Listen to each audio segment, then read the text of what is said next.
이전 시간에 계속 이어서 렌더링 작업을 진행을 해보죠. 테스트 렌더링 작업을 위해서는 라이트가 하나 필요합니다. 지금 상태에서는 보면 어떤 빛을 비추는 그런 역할을 하는 대상이 없죠. 마야에서 이제 그 라이트 오브젝트를 생성을 하기 위해서는 바로 크리에이트 메뉴 쪽에 있는 라이트 쪽에 있는 이 기능을 사용해서 기본 생성을 할 수 있습니다.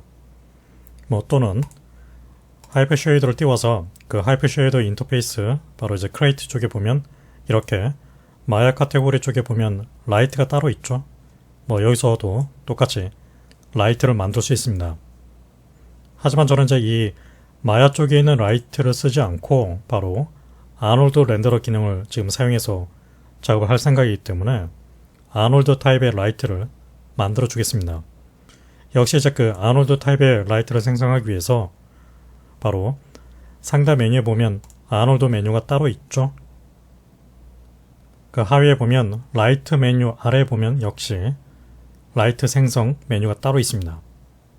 또는 역시 이제 그 하이퍼 쉐이더 쪽에서 보면 아놀드 쪽에 보면 라이트가 또 따로 있죠. 여기서도 똑같이 만들 수가 있습니다. 저는 이제 그 아놀드 메뉴 쪽에서 생성을 해보죠.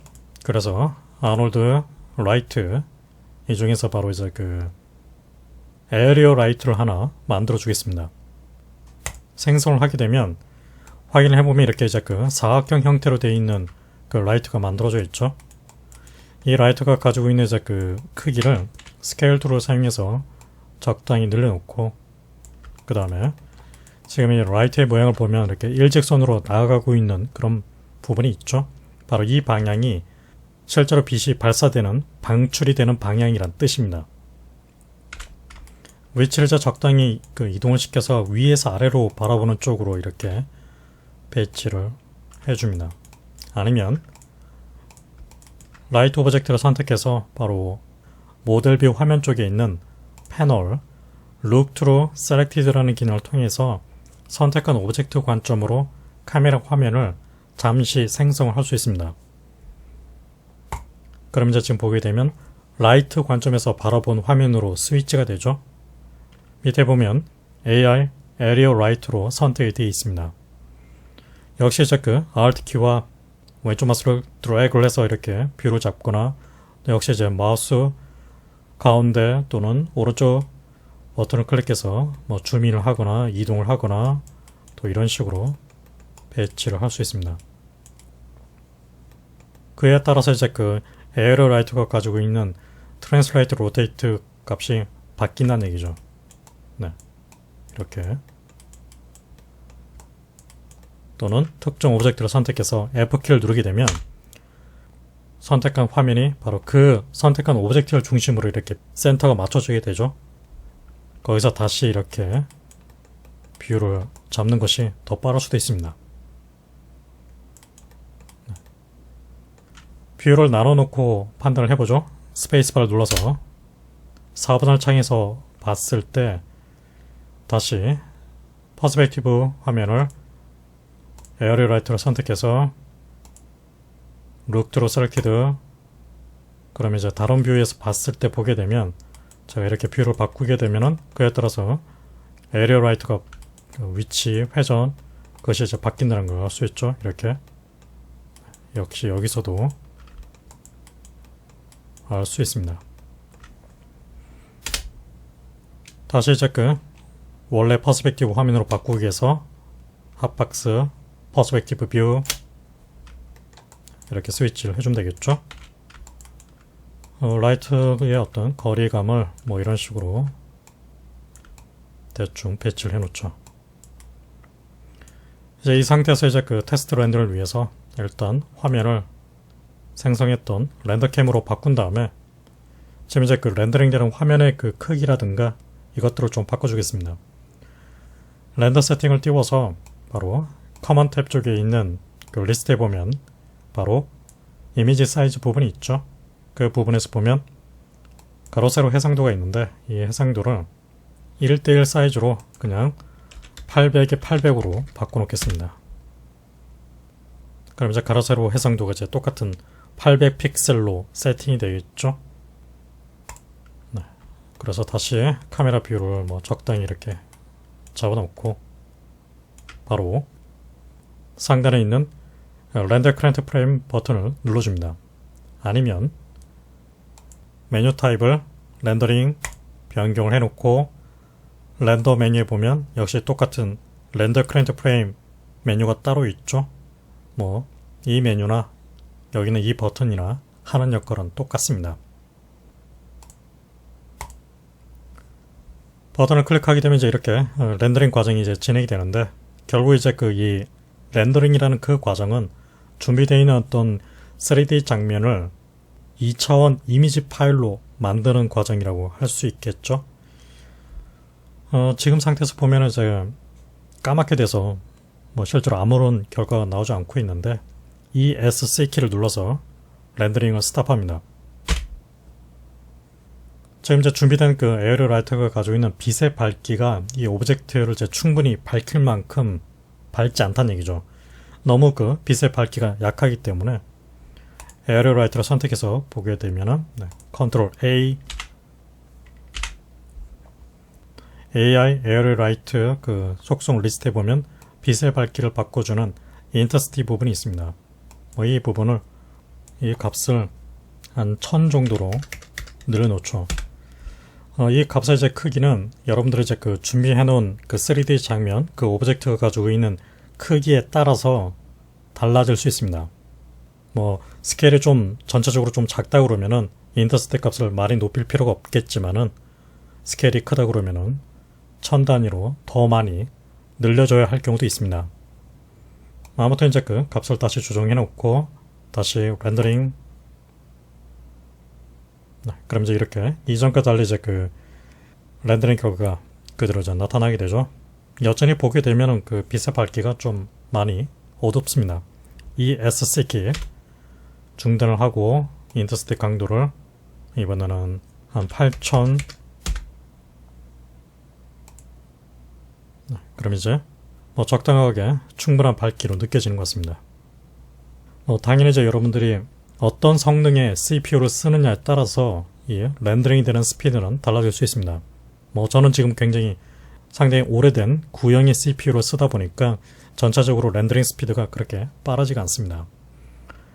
이 ESC 렌더링을 중단시키고 다시 렌더 세팅에서 바로 이제 이 렌더링 스피드를 좀 더 빨리 보기 위해서 렌더링 퀄리티를 좀 떨어뜨려 놓겠습니다. 아놀드 렌더러 쪽에 있는 그 리스트 중에 보면 샘플링 부분이 있죠. 그 중에서 보면 그 카메라 쪽 값이 있는데, 이 값을 1 정도로 낮추겠습니다. 이렇게 되면은 렌더링 품질은 떨어지지만 렌더링 속도는 전반적으로 빨라지게 됩니다. 보시다시피 이전보다 훨씬 더 빠르게 반응하고 있죠. 뭐 대신에 지금 보게 되면 그림자라든가 어떤 전반적인 품질이 상당히 좀 거칠고 노이즈가 많이 있는 것처럼 느껴집니다. 렌더링 뷰 화면상에서는 역시 똑같이 Alt키를 사용해서 Alt키 마우스 관내 버튼 클릭 드래그를 해서 이렇게 이미지를 이동하거나, Alt키 오른쪽 마우스 클릭 좌우 드래그를 통해서 확대 축소를 할 수도 있습니다. 1:1 사이즈로 보기 위해서 위에 있는 1:1 버튼을 클릭하게 되면 정확하게 주어진 해상도에 맞게끔 피트를 시켜주게 됩니다. 아무튼 이제 그 기본적인 렌더링을 통해서 현재 지금 그 지정이 되어 있는 그 질감이 대략적으로 어떤 색감으로 또 어떤 느낌으로 나오는지를 확인을 했습니다. 그런데 사실 이제 이 아노드 렌더러로 렌더링 작업을 진행할 때 이 마야가 원래부터 가지고 있었던 이 렌더뷰 인터페이스를 쓰지 않고 바로 아노드 메뉴에 보면 전용 렌더러 뷰를 따로 쓰게 됩니다. 역시 보게 되면 아노드에 보면 렌더라는 메뉴가 따로 있죠. 그래서 저는 특별한 이유가 있지 않는 이상은 일단은 이 렌더뷰 인터페이스를 쓰지 않겠습니다. 렌더링 해상도를 좀 더 줄여놓고 테스트를 해보죠. 한 650, 650으로 바꿔놓겠습니다. 가로 세로. 이 상태에서 이제 그 아노드 메뉴 쪽에 있는 렌더를 클릭하게 되면 똑같이 렌더링이 되는데, 바로 보시다시피 이제 그 아놀드 렌더뷰라는 별도의 인터페이스가 나타나게 되죠. 렌더링 스피드는 일단 처음에 느껴졌을 때는 좀 더 빠르게 느껴집니다. 기본적으로 이제 이 인터페이스는 바로 IPR 베이스로 동작하도록 되어 있는데, IPR 베이스는 이제 그 사용자가 어떤 그 재질이나 라이트나 또는 오브젝트의 속성을 바꾸게 되면은 그 즉시 자동 렌더링 되도록 설계가 되어 있습니다. 보통 이제 그런 방식을 IPR 렌더라고 합니다. 현재는 보게 되면 이제 그 IPR 렌더가 계속 동작을 하고 있는 상태입니다. 그래서 오브젝트를 선택해서 이제 오브젝트가 가지고 있는 어떤 위치가 바뀌게 되면은 그 영향을 받아서 즉각적으로 다시 렌더링이 되는 걸 알 수 있죠. 만약에 지금 오브젝트의 이동이 반영이 되지 않는다 그러면은 렌더 메뉴에 보면 Scene Update 부분이 있죠. 이 부분이 체크가 되어 있는지 확인을 해 주십시오. 이 부분이 이제 체크가 되면 장면에서 어떤 그 시각적인 요소가 바뀌게 되면은 그 즉시 다시 렌더링 되도록 되어 있습니다. 오브젝트의 이제 이동뿐만 아니라 오브젝트가 가지고 있는 그 재질, 즉 질감 부분에서 자 이제 색상을 지금 컬러 부분 있죠. 이 부분을 클릭해서 붉은색으로 바꾸게 되면 이제 그 영향이 즉각 바로 반영이 되죠. 역시 이제 마찬가지로 작은 T포스 선택해서 해당 재질의 컬러가 흰색으로 되어 있는데 지금 이 부분을 클릭해서 다른 색상으로 선택을 해주게 되면은 그 역시 반영이 되는 걸 알 수 있습니다. 만약에 이제 더 이상 그 이 IPR 렌더 기능을 쓰지 않을 생각이라고 하면 바로 여기 있는 스탑 버튼이 있죠. 이 버튼을 클릭하거나 또는 렌더 메뉴 쪽에 보면 Run IPR 기능이 현재 지금 체크되어 있는데 이 부분을 체크를 해제시켜 주시면 됩니다.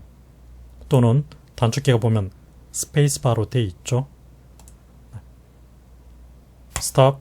그러면 이제 더 이상은 이제 색상을 이제 이렇게 바꾸게 되면 이제 그 부분이 뭐 당연히 이제 그 재질 쪽에서는 변경이 되겠지만 렌더링 되는 화면은 더 이상 업데이트가 되지 않죠.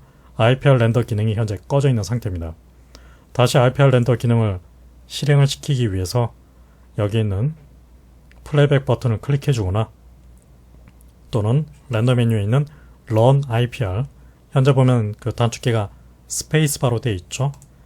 바로 이제 그 아놀드 렌더 뷰가 이렇게 선택이 되어 있는 상태에서 스페이스바를 누르게 되면 즉각적으로 IPR 렌더가 실행이 됩니다. 그래서 이제 바뀌어 있는 색상이 그대로 반영이 되죠. 다시 이제 그 이 부분을 이렇게 다른 색상으로 바뀌게 되면은 그 상태를 확인할 수 있습니다. 이 SC 키, 그러면 이제 그 렌더링이 이제 진행이 되는 그 과정이 중단이 됩니다. 하지만 그렇다고 해서 IPR 렌더가 꺼져 있는 상태는 아닙니다. IPR 렌더 기능은 현재 지금 계속해서 실행이 되고 있는 상태입니다. 아예 이제 그 IPR 렌더를 이제 중단시키기 위해서 다시 스페이스바를 누르게 되면 보시다시피 Run IPR이 이제 체크 해제되어 있죠. 그 얘기는 IPR 렌더 기능이 꺼져 있다는 뜻입니다.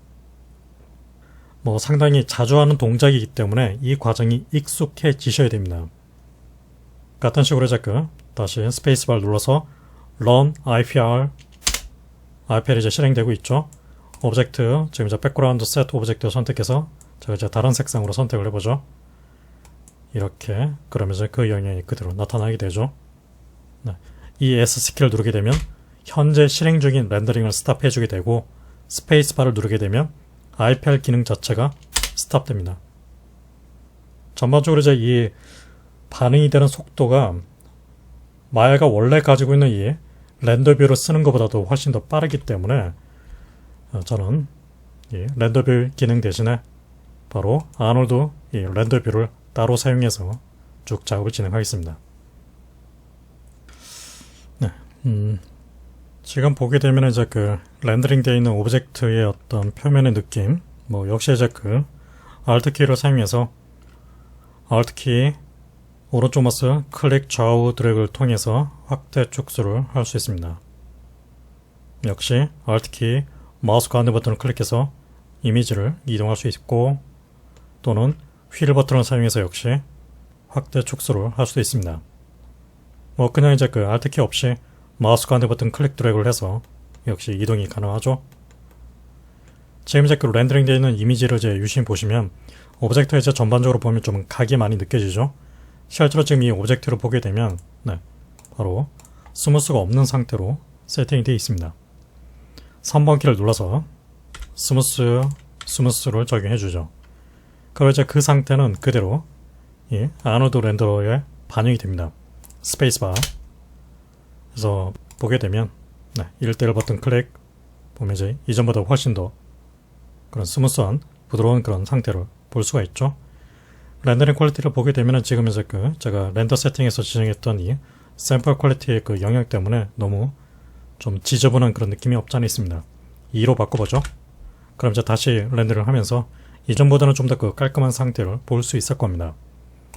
라이트가 이제 좀 다소 그 좀 어두운 느낌도 들고 또 방향성이 약간 조금 느낌이 안 맞는 부분이 있어서 퍼스펙티브 뷰로 바꿔서 라이트의 방향을 바꿔보죠. 그 라이트의 방향을 드래그를 하게 되면 이제 그에 따라서 보게 되면 즉각적으로 IPR 렌더에 의해서 바뀌는 걸 알 수 있죠.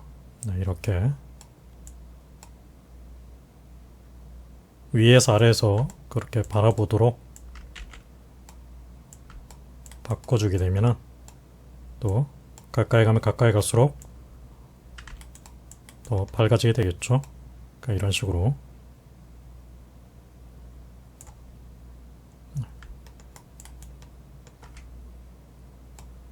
지금 이제 이 IPR 렌더를 하는 동안 그 사용하는 그 CPU 점유율이 있는데 기본적으로 렌더 메뉴에 보면 Save UI Thread라는 부분이 있습니다. 이 부분을 보게 되면 과연 이제 이 IPR 렌더를 하는 동안 얼마만큼의 이제 그 이 마야에서 어떤 인터페이스적인 요소의 변화를 반영할 것인지 그걸 위해서 제가 지금 미리 보면 이 정도로 할당을 해놨죠. 만약에 넌을 하게 되면 CPU가 가지고 있는 모든 최대 성능을 사용해서 IPR 렌더를 하도록 되어 있습니다. 넌으로 바꿔보죠. 이제 확인을 해보면 넌으로 되어 있습니다. 자, 이 상태에서 이제 그 오브젝트의 그 위치를 바꾸게 되면 뭐 일단은 이제 문제없이 그대로 계속해서 이제 업데이트가 되고 있죠. 라이트의 강도를 5000 더 어둡게 역시 문제없이 잘 되고 있습니다. 하지만은 이것은 이제 어디까지나 그 씬의 규모가 좀 작기 때문에 금방금방 업데이트가 되지만은 씬이 굉장히 무겁고 오브젝트의 개수가 많고 라이트의 개수가 아주 복잡하게 얽혀 있다 그러면은 이 반응하는 속도가 굉장히 느리게 나타나게 될 겁니다. 왜냐하면 이제 그 여러분들이 쓰고 있는 CPU가 렌더링을 하는 동안 모두 100%에 가깝게 총력을 다하고 있기 때문인데 그래서 어떤 인터페이스의 어떤 값을 바꾸거나 화면을 바꾸거나 그걸 위해서 CPU가 100% 쓰지 않고 어느 정도는 여유를 둬야 될 필요가 있기 때문에 그래서 의도적으로 이 Save UI 스레드 기능을 통해서 할당 비율을 그 렌더링 비율을 떨어뜨려 놓는 겁니다. 보통은 이제 그 넌이 아니라 1 또는 2 정도면은 대부분은 무난하게 쓸 수 있을 겁니다. 저는 이제 다소 좀 렌더링 스피드가 좀 느려지더라도 한 2 정도로 설정을 해 놓겠습니다. 다시 에어리어 라이트의 빛의 밝기를 8000에서 16000 정도로 늘려놓죠. 그럼 훨씬 더 밝아지게 되겠죠. 지금 상태에서 이제 그 느낌을 보게 되면 이제 기본적인 어떤 질감의 느낌을 확인할 수 있죠. 약간 이제 광택이 느껴지는 좀 번들번들한 그런 느낌이 느껴지고 있습니다.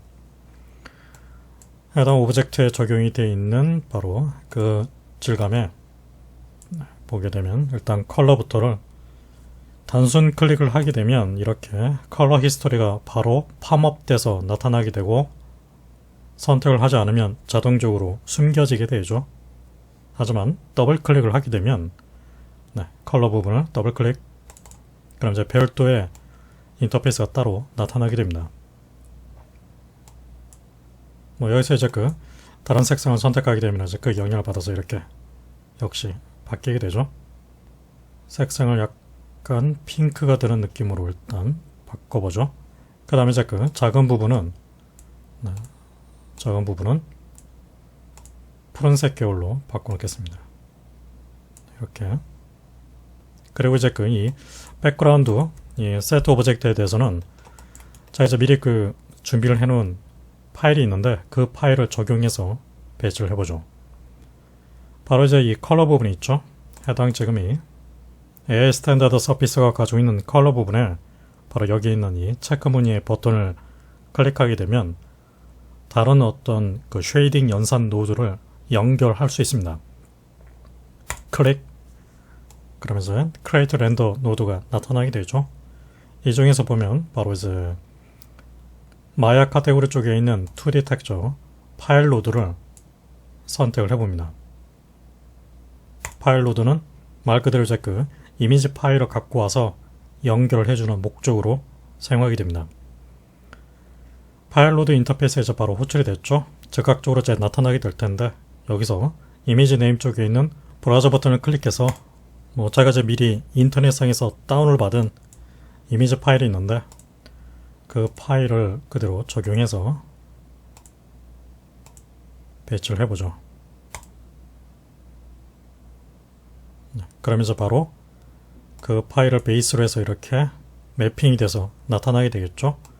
현재 이제 그 지금 상태를 오브젝트 선택 F2 UV 에디터상 확인해 보면 지금 체크 무늬는 끄고 바로 제가 불러드린 이제 그 이미지 파일을 베이스로 해서 이렇게 매핑이 적용된다는 걸 알 수 있습니다.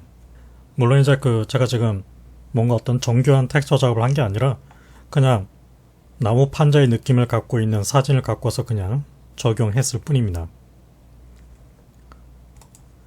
아무튼 지금 그 렌더링 결과를 유심히 살펴보시면은 대략적으로 이제 이런 느낌이 나오고 있다는 걸 알 수 있죠. 네. 자세히 보면 이제 그 이 이미지에 약간 광택이라든가 반사가 느껴지죠. 네.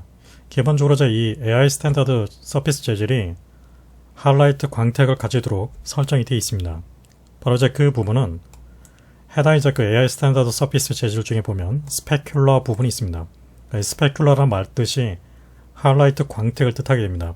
뭔가 이제 그 빛을 받았을 때 사물의 표면에 약간 번들거리는 그런 하이라이트가 느껴지죠.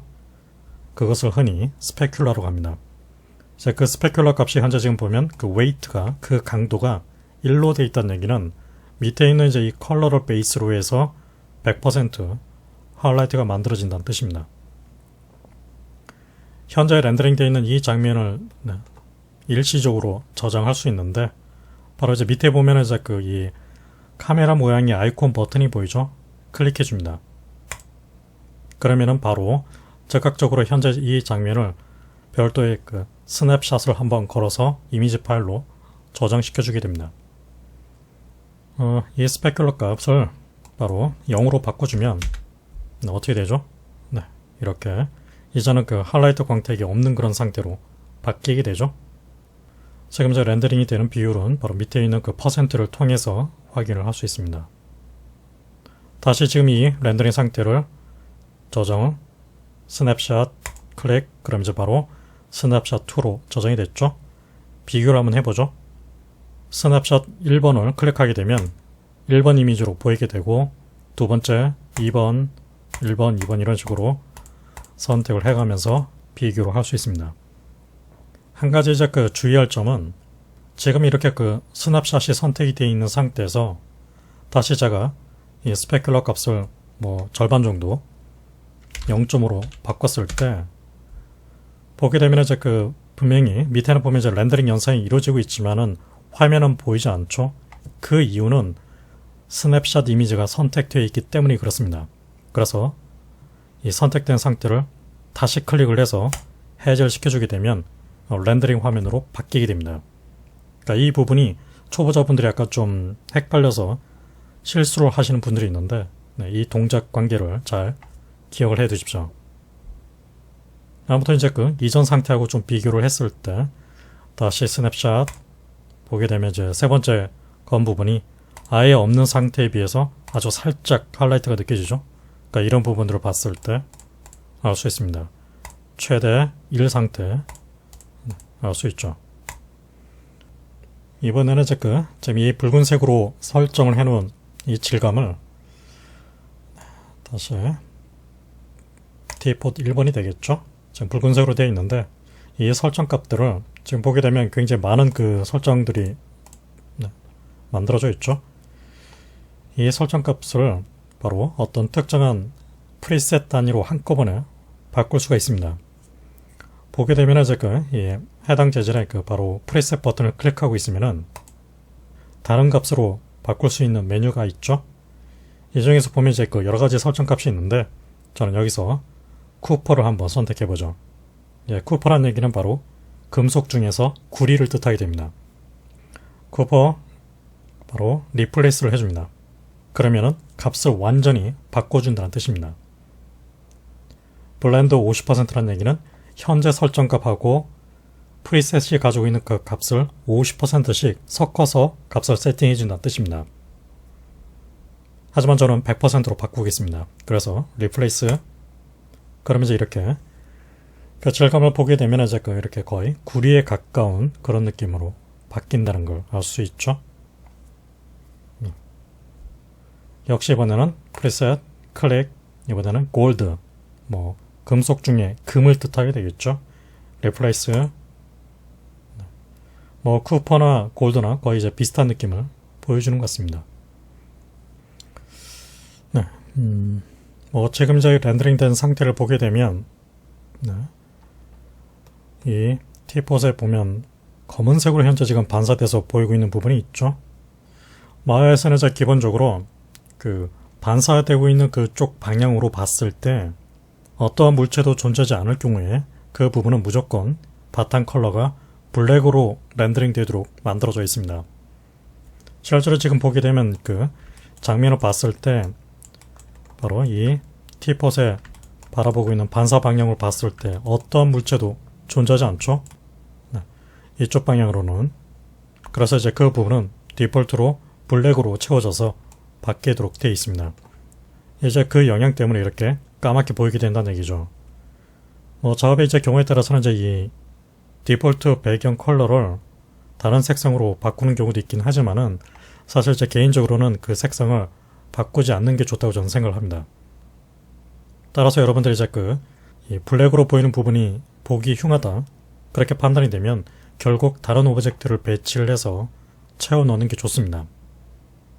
나중에 다시 이 문제와 관련돼서 이야기를 해보도록 하겠습니다. 이번에는 다시 스냅샷을 걸어놓고 다른 재질로 프리셋을 바꿔보죠. 이번에는 세라믹 타입으로 리플레이스를 해보죠. 그러면 약간 좀 하얀 도자기 같은 그런 느낌과 좀 유사하죠. 앞에 있는 그 작은 티폿에 대해서는 똑같이 이번에는 리플레이스 바로 크롬으로 바꿔주겠습니다. 그러면 굉장히 그 반사성이 높은 그런 크롬 재질로 바뀌게 되죠. 반사도가 굉장히 높기 때문에 아래쪽에 있는 이 바탕 나무 재질 그런 느낌이 1대1로 100%로 반사가 돼서 보이는 걸 알 수 있습니다. 그리고 당연히 어떤 오브젝트도 존재하지 않는 빈 공간이 반사가 됐을 때는 검은색으로 지금 채워지고 있죠. 다시 스냅샷 질감이 바뀐 상태를 확인할 수 있습니다. 만약에 지금 이렇게 그 테스트 IPR 렌더를 하는 동안 마음에 든 이미지가 있다 그러면은 그 이미지를 영구적으로 따로 저장을 하기 위해서 바로 파일 메뉴에 있는 세이브 이미지 기능을 통해서 별도의 이미지 파일로 저장할 수 있습니다. 제가 보게 되면 JPG, PNG, TAG, TIF, IFF, EXR 이런 포맷으로 저장할 수 있죠. 그래서 테스트 디폴트 1.jpg라고 해서 바로 이미지 폴더에 디폴트 상태에서 보면 마야 프로젝트 폴더에 있는 여러분들이 만들었던 그 마야 프로젝트 폴더에 있는 이미지 폴더의 대부분은 저장되도록 되어 있습니다. 아무튼 이 폴더 위치에 이 이름대로 저장을 하게 되면 그 파일을 확인할 수 있습니다. 윈도우 탐색기로 가서 이제 그 이미지 폴더를 확인해보죠. 바로 그 파일이 이렇게 저장이 되어 있다는 걸 알 수 있죠. 뭐 이렇게 그 저장이 되어 있는 이미지 파일을 뭐 여러분들이 이제 그 즐겨 사용하는 어떤 이미지 뷰어 소프트웨어를 사용해서 확인을 할 수 있겠죠. 저는 그 윈도우즈 운영체제 디폴트 프로그램인 사진으로 한번 열어서 확인을 해보죠. 네. 뭐 문제없이 저장이 되어 있는 것 같습니다. 물론 이제 그 지금 렌더링 품질은 파이널 렌더링 퀄리티가 아니라 테스트 목적이었기 때문에 전반적으로 노이즈가 많이 느껴지고 있죠. 네. 네.